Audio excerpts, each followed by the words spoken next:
Hello friends, स्वागत है आप लोगों को स्टडी सिलेबस में। देखिए दोस्तों, आज मैं आप लोगों के लिए मॉडल पेपर का बायोलॉजी का क्वेश्चन लेकर आया हूं। ठीक है दोस्तों, जो कि 35 क्वेश्चंस है और आप लोग इस क्वेश्चंस को याद रखिए और याद कीजिए। बहुत ही आवश्यक है, जो कि इसमें से क्वेश्चन पूछे जा सकते हैं। ठीक है दोस्तों, तो चलते हैं हम लोग क्वेश्चन की तरफ। हमारा क्वेश्चन है 124 शुक्राणुओं के निर्माण में कितने अर्थसूत्री विभाजन की आवश्यक होती है। 124 शुक्राणुओं के निर्माण में कितने अर्थसूत्री विभाजन की आवश्यकता होती है। ठीक है दोस्तों, क्वेश्चन है और इसका आंसर हो जाएगा 31। ठीक है, कितना हो जाएगा? 31 अर्थसूत्री विभाजन की आवश्यकता होगी। ठीक है दोस्तों, उसके बाद हम लोग चलते हैं 2 नंबर में। हमारा 2 नंबर क्वेश्चन हो जाएगा, इनमें से कौन कायिक प्रवर्धक नहीं है। इनमें से कौन कायिक प्रवर्धक नहीं है। ठीक है, इनमें से कौन कायिक प्रवर्धक नहीं है। तो हम लोग देखेंगे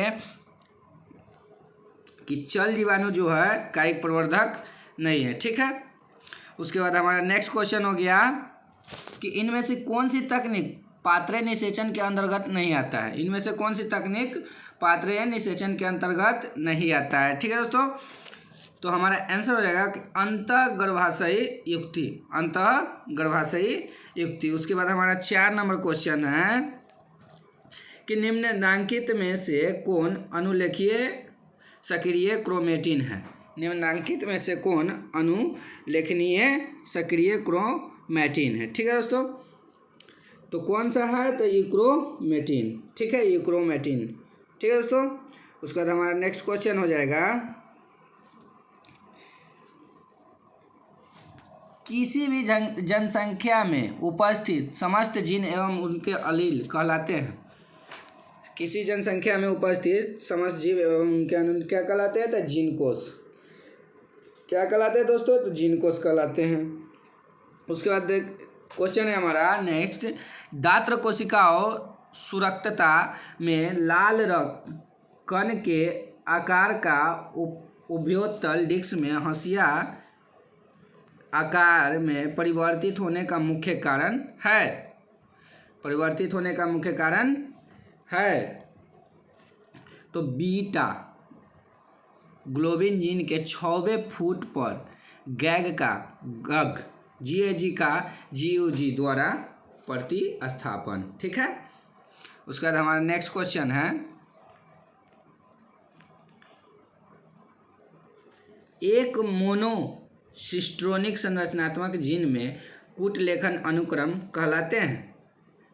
एक मोनोसिस्ट्रोनिक संरचनात्मक जीन में कूट लेखन अनुक्रम कहलाते हैं। तो क्या कहलाते हैं? तो व्यक्तेक। क्या कहलाते हैं? व्यक्तेक कहलाते हैं। ठीक है दोस्तों, उसके बाद हमारा नेक्स्ट क्वेश्चन है, इनमें कौन सा मेंडल का नियम व्यापक नहीं है। इनमें कौन सा मेंडल का नियम व्यापक नहीं है? तो स्वतंत्र अपव्यूहन का नियम जो है व्यापक नहीं है। उसके बाद प्रभाविता का नियम भी व्यापक है, उनका व्यापक है। पृथक्करण का नियम भी व्यापक है, लेकिन नहीं कौन सा है? तो स्वतंत्र अपव्यूहन का नियम। ठीक है, उसके बाद हमारा नेक्स्ट क्वेश्चन है कि संकेंद्रियों में RNA के अनुलेखन प्रक्रिया में पुच्छन के समय टेम्पलेट रज्जु के 3 सिरा पर जुड़ने वाले एडिनाइलेट समूह की औसत संख्या इनमें से क्या है।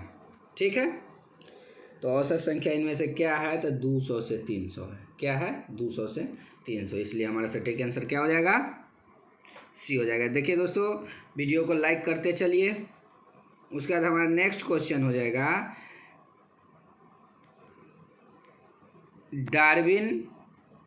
डार्विन फिंचेज इनमें से किसका उदाहरण है। डार्विन फिंचेज इनमें से किसका उदाहरण है? तो अनुकूली विकिरण का। किसका है? अनुकूली विकिरण का। उसके बाद हमारा नेक्स्ट क्वेश्चन हो जाएगा दोस्तों,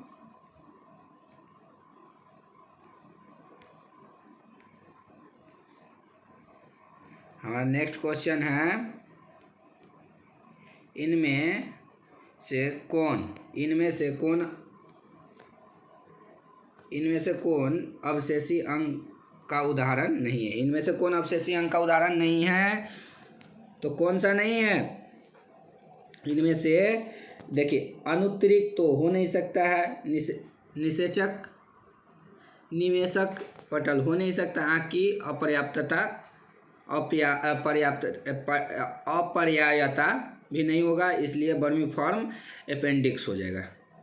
क्या हो गया? अवशेषी अंग नहीं है, क्योंकि अपेंडिक्स जो है हमारे शरीर के लिए खतरनाक है, इसलिए वो बीमारी है, वो अवशेषी अंग नहीं है। और ये सब हमारा जो है, देखिए, आँख की अपव्यर्थता ये हो गया, अनुत्तरिक हो गया, निवेशक पटल हो गया, ये सब जो है हमारा अंग है, लेकिन ये क्या है? वर्मीफॉर्म अपेंडिक्स ये जो नहीं है, इसलिए इसको बीमारी में रखा गया। अब देखिए नेक्स्ट क्वेश्चन, इनमें से कौन समजातीय संरचना नहीं है? इनमें से कौन समजातीय संरचना नहीं है? तो कशेरुकी हृदय एवं मस्तिष्क, कशेरुकी हृदय एवं मस्तिष्क जो है समजातीय संरचना नहीं है। ठीक है, उसके बाद नेक्स्ट क्वेश्चन है, पुनर्योगज डीएनए प्रौद्योगिकी द्वारा निर्मित प्रथम मानव हार्मोन में से कौन है? पुनर्योगज डीएनए प्रौद्योगिकी द्वारा निर्मित प्रथम मानव हार्मोन इनमें से कौन है? तो इंसुलिन है। ठीक है, कौन सा है? इंसुलिन है। उसका नेक्स्ट क्वेश्चन है हमारा, सुनहरा धान में इनमें से कौन सा पदार्थ प्रचुर मात्रा में पाया जाता है? सुनहरा धान में जो है इनमें से कौन सा पदार्थ जो है प्रचुर मात्रा में पाया जाता है? तो थायमीन। कौन सा? थायमीन। उसका नेक्स्ट क्वेश्चन हो जाएगा हमारा, सैटेलाइट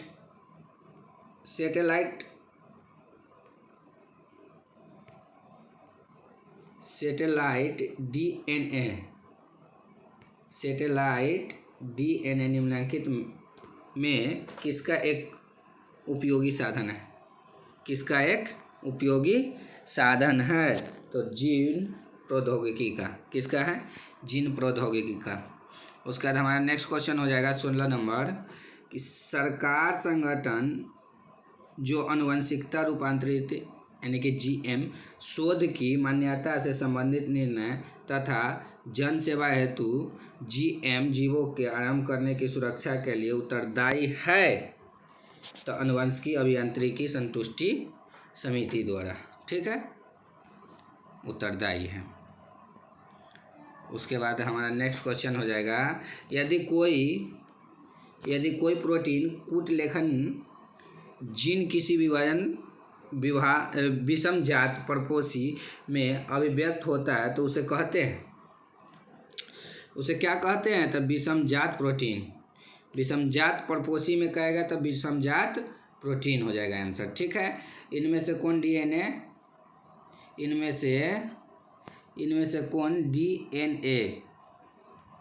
कुंतकीकरण में वाहक नहीं है? डीएनए कुंतकीकरण में वाहक नहीं है, तो अभिव्यक्ति वाहक। कौन सा आंसर हो जाएगा? बी हो जाएगा सटीक आंसर, अभिव्यक्ति वाहक। उसके बाद हमारा नेक्स्ट क्वेश्चन हो जाएगा,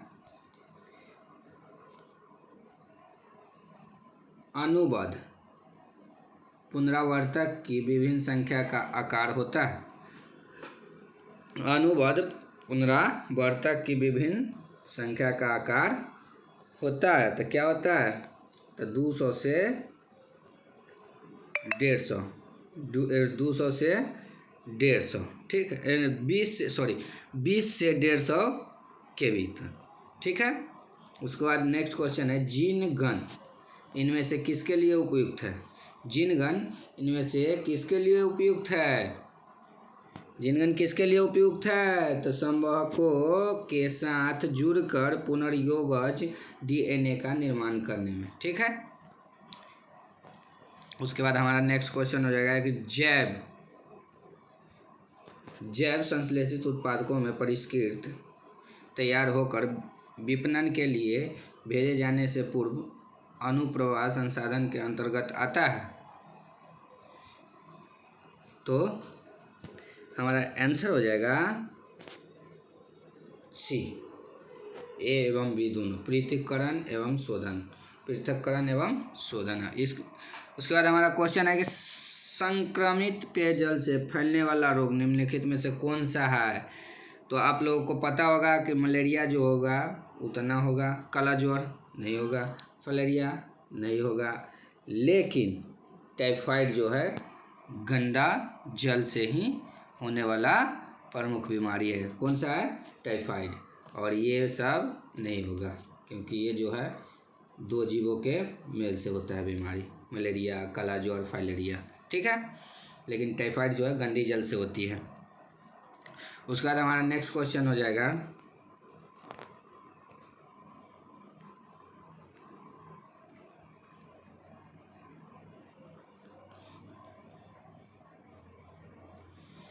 हमारा क्वेश्चन है कि अल्कोहल की नियमित मात्रा अचानक बंद कर दिए जाने पर कौन सा परिवर्तन आ जाता है। अल्कोहल जो अचानक बंद कर देने से, नियमित मात्रा से बंद कर देने से कौन सा परिवर्तन आ जाता है। तब विनिवर्तन संलक्षण का व्यक्त होना, विनिवर्तन संरक्षण का व्यक्त होना, ठीक है। उसके बाद देखिए भोज्य विषाक्तता नामक बीमारी किसके संक्रमण से होती है। भोज्य विशेषज्ञता ना, तो भोज्य विशेषज्ञता जो है इस्चेरिशिया कोलाई के संक्रमण से होती है, ठीक है। उसके बाद हमारा नेक्स्ट क्वेश्चन है कि विषाणु संक्रमित कोशिकाएं निम्नलिखित में से कौन सा प्रोटीन स्रावित करती है। विषाणु संक्रमित कोशिकाएं निम्न में से कौन सा प्रोटीन स्रावित करती है। तो इंटरफेरॉन। कौन सा प्रोटीन? इंटरफेरॉन। उसके बाद कोकीन इनमें से किसके द्वारा प्राप्त किया जाता है। तो कोकीन इनमें से किसके द्वारा प्राप्त किया जाता है। तो एरिथ्रोजाइलम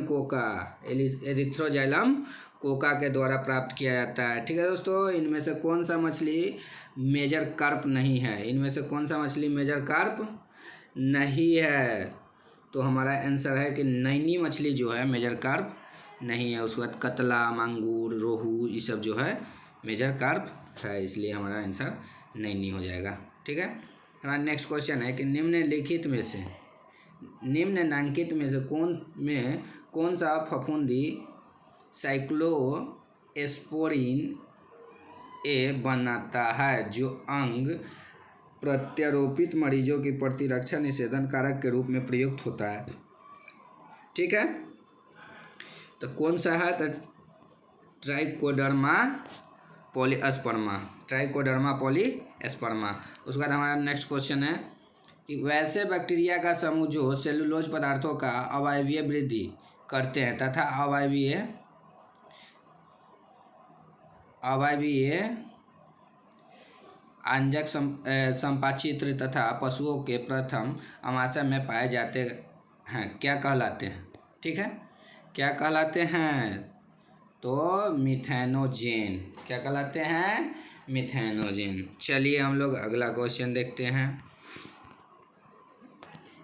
कहता है कि लेग हॉर्न इनमें से किसका उन्नत किस्म है। लेग हॉर्न किसका उन्नत किस्म है। लेग हॉर्न किसका है। तो चूजा का है। किसका है। चूजा का। उसके बाद आइए ग्रीन मफलर किस प्रकार के प्रदूषक के निदान हेतु प्रयुक्त होता है। ग्रीन मफलर किस प्रकार के प्रदूषण के लिए निदान हेतु प्रयुक्त होता है। तो किस प्रकार के प्रदूषण। तो वायु प्रदूषण ग्रीन मफलर, ठीक है।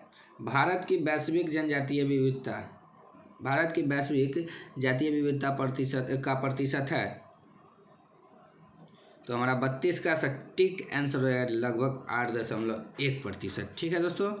उसके बाद हमारा नेक्स्ट क्वेश्चन हो जाएगा उष्णकटिबंधीय क्षेत्रों में शीतोष्ण क्षेत्र से अधिक जातीय विविधता का प्रमुख कारण